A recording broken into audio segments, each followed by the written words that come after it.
CJFB, I'm Ron Badia. Bolton, can we talk? It's 12:36 in the afternoon, such a beautiful, bright, sunshiny day, and that sunshine is enhanced indeed because live in the studio with us in person we have Arsen Gulesserian, proprietor of thishouse.ca. We're talking all things real estate. You know, last night I went out with a buddy of mine and we had some chicken wings, and he's been working pretty hard over the course of the last couple of years and has saved up a sizable down payment. Now, he's never bought a house before, so that makes me think of a question that is probably on a lot of people's minds. They haven't bought a house before, they're ready to go with a sizable down payment. What's the process involved in using your services? It's an excellent question, actually. The biggest thing that you need to do, as especially a first-time home buyer, you need to go to your bank and get pre-approved for a mortgage. This is so key. Any buyer that contacts me, right off the top, the first discussion is, have you been approved? And if you speak to many realtors, the very first question they'll ask you is, have you been approved? I know from a buyer's perspective saying that, oh, no problem, I make good money, I have good down payment, I should be approved. Well, it's a little bit of a complicated process to getting pre-approved from your bank. And actually, it's even an alternative is to contact a professional mortgage broker who shops for your lowest rate out there. And then there's additional, no two mortgages are the same. By having you pre-approved, first of all, you know what the banks are willing to lend you on that. You could also know that, okay, if the bank approves me to $400,000, you could work out based on the calculation, how much can you afford. I always tell people, if your budget is $400,000, don't push it to the $400,000, because buying a home can be an expensive process. There's moving costs, there's small renovation costs on that. And you never know, you might have unexpected expenses. As an example, your furnace could go. Despite it passing the home inspection, you want to keep that little bit of extra safety net just in case it's a little bit more expensive. The other thing that comes to my mind too, as you're talking, Arsen, is that if you're approved for $400,000, by keeping that cushion, you're well prepared for anything that unexpectedly happens. But you also asking, are you approved? You don't want to waste their time, and you certainly don't want to waste your time too. You get a clear indication of what they can afford, and you get a clear indication of what property to look for. Exactly, and being pre-approved actually helps you save a lot of money in negotiation, especially in today's market. Over the course of the last 3 months, you've been in multiple offer situation. For you to even stand a chance of getting that property, you have to cross out the finance clause for you to get into multiple offer.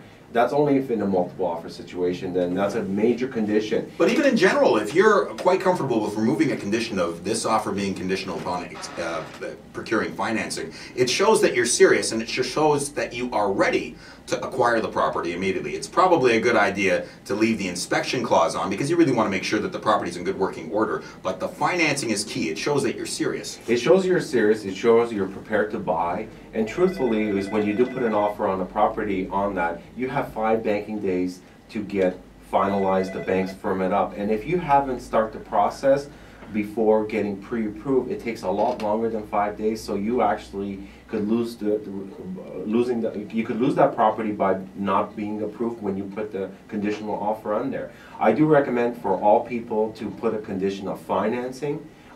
Whether they need it or not. Whether they need it or not, because it is the greatest escape clause for you to get out of the deal for whatever the situation is. Home inspection, definitely. And home inspection is a little bit more difficult to get out of than you people think on that. But financing is the greatest escape clause for you, and there's no challenge to it. It's basically you say, I did not get approved, and the deal is done. You get your deposit back on that. With home inspection, there could be always challenge. If something's wrong with the roof, the vendor could say, no problem, I'll get it fixed on that. So you always want to be protected, and that's why it is so important to work with a professional realtor to protect you. You are buying the most valuable asset in your life. And especially a first-time home buyer, you are scared, you don't know what's going, you don't know the process from beginning to end. A professional realtor guides you from beginning to end, even after you move in. They're there to answer all your questions on that, because it is a big step. We both have bought properties before, and if you could remember the very first time you bought, it was terrifying. It was terrifying. My first kiss was much easier. At least you got a first kiss. But truthfully, I remember my situation where I bought my first condo at a young age. The realtor didn't explain anything to me and just said, sign the paper, sign the paper. You know what? It's not about selling. It's about relationship. It's about caring. It's about helping people achieve their dreams. It really is. And when you're buying, you don't pay anything. The commission is paid by the seller on that. So a lot of buyers say, well, how much do I owe you? You don't owe us anything. We're paid when the deal is closed, and we're generally paid by the seller. There's a buyer agency agreement. I want to ask you something about that. I've had people talk in many discussions. Real estate, as you know, is one of my favorite topics.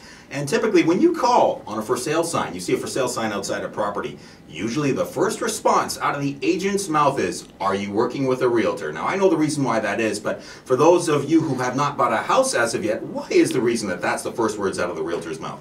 Because of the fact that if you're under a buyer agency agreement with a realtor, we as realtor, we cannot interfere with another client out there that's under agreement on a buy log, so we'd be crossing it, so we cannot solicit them on that.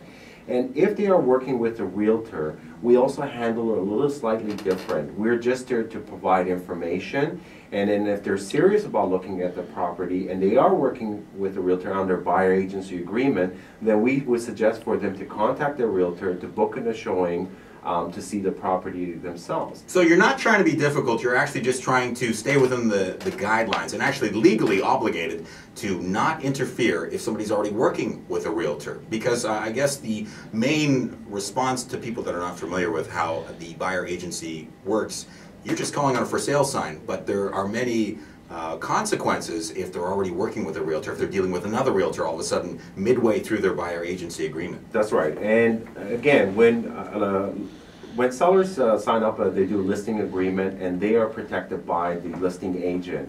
When buyers sign up an agreement to buy with a buyer agency agreement, they are protected by the cooperating agent on that. Even myself, when I am protecting the seller, and if a buyer is not disclosing that information and they do have a buyer agency agreement, technically I could work with them, but if they bought a property and then the other agent could collect their 2.5% commission from that buyer. And rightfully so if there's a buyer agency agreement already. Listen, at the end, we're here to make money on that. A lot of people think that, you know, it's very easy as an agent representing a buyer. It takes a lot of time from beginning to end to drive them around, look at one or not just one property, sometimes 10, 15 properties on that. And it takes a long time. Sometimes you have multiple visits for that property, and sometimes you go into an offer presentation and then the deal doesn't go through. It's a long process. So anyone that is working for you under buyer agency agreement, they're there to protect you, to help you, and to guide you the right way on that. So it is very important under buyer agency agreement. The question I ask people for buyers is, who is protecting you, who is helping you, and that is so important. It's a good idea too to have somebody in your corner too if you're negotiating to buy a property, to have somebody that represents your best interests, because then they take the role of negotiating for you. I'm in the studio live, Ron Badia, on Bolton's rendition of Can We Talk with Mr. Arsen Gulesserian, broker extraordinaire with RE/MAX. Check out his website, thishouse.ca. And speaking of thishouse.ca, what I really like about your website is that not only do you showcase your services, which by the way are impeccable, but you also provide information, just simple information for somebody that's starting on the journey of buying a house. And it's not only showcase for your services, as I say, but it's lots of information, and I like that because sometimes, and I'm not going to mention any names, the realtors are all about just getting the business, whereas you want to generously provide information just to help people in general, and if you can provide a professional service, you're more than willing to go. Of course. Information is the key in today's world on that. Buyers and sellers, a lot of them do the research before, and you're there to provide service on that. And there are some websites out there that try to hold back information. You are to provide, you know, email address and contact information for that. All my information is free, from a free CMA through buyer process, what it takes from selling, what helps to sell your property. And it's important. Listen, the public today is far more educated than I would say 10, 15 years in real estate. There's a lot of shows, there's a lot of internet. The technology has changed. You're dealing with professional people that know what they want and what they're going to do on that. And you cannot fool anybody in today's world. We are live to air in the studio, CJFB FM. We got a couple of questions that we got to get through, but for right now, we got a break for commercial. We'll be right back in just a couple of minutes. Don't touch that dial. We'll be right back with